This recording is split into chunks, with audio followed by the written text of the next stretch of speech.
भारत ने चीन पर एक और सख्त प्रहार किया है। मोदी सरकार की कॉमर्स मिनिस्ट्री की जांच शाखा डीजीटीआर ने घरेलू विनिर्माताओं को सस्ते आयात से बचाने के लिए चीन के कुछ एल्युमिनियम उत्पादों पर डंपिंग रोधी शुल्क लगाने की सिफारिश की है। व्यापार उपचार महानिदेशालय यानी कि डीजीटीआर ने अपनी जांच में निष्कर्ष निकाला है कि चीन से एल्युमिनियम के कुछ फ्लैट रोल्ड उत्पादों को औने पौने दाम पर भारत भेजे जाने से घरेलू उद्योग प्रभावित हुए हैं।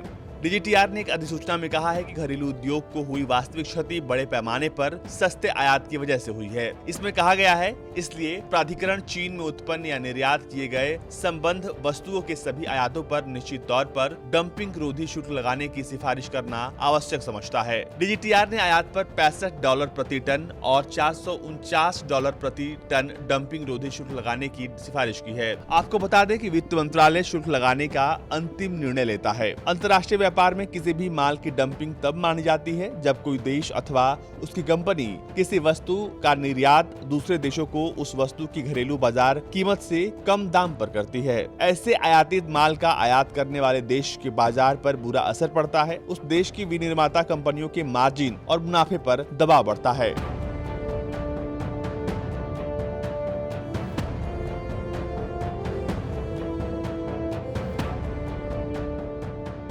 वैश्विक बाजार के नियमों के मुताबिक ऐसे आयात पर संबंधित देश डंपिंग रोधी शुल्क लगा सकता है ताकि घरेलू विनिर्माताओं को उनके उत्पादों के लिए समान अवसर उपलब्ध हो सके। एक महीने पहले डीजीटीआर ने वित्त मंत्रालय से चीन और इंडोनेशिया से आयातित विस्कोस स्टेपल फाइबर पर डंपिंग रोधी शुल्क हटाने की सिफारिश की थी। इसका उपयोग कपड़ा उद्योग में किया जाता है। डीजीटीआर के इस कदम की कपड़ा निर्यातकों के निकाय एईपीसी ने सराहना की थी। आपको बताते चलें कि भारत और ऑस्ट्रेलिया के बीच पहली 2+2 मीटिंग में दोनों ही देश चीन पर जमकर बरसे। हालांकि मीटिंग के बाद दोनों देशों के रक्षा और विदेश मंत्रियों ने चीन का नाम तो नहीं लिया, लेकिन इशारों में सब कुछ बयां कर दिया। मीडिया को संबोधित करते हुए राजनाथ सिंह ने कहा कि 2+2 वार्ता भारत और ऑस्ट्रेलिया की समग्र रणनीतिक साझेदारी को दर्शाती है। दोनों देशों के बीच जो स्वतंत्र, मुक्त, समेकित और समृद्धशाली इंडो पैसिफिक क्षेत्र की साझा दृष्टि पर आधारित है।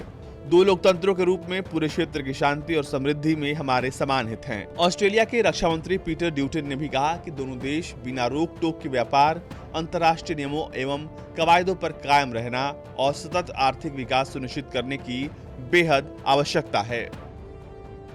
ब्यूरो रिपोर्ट, भारत तक।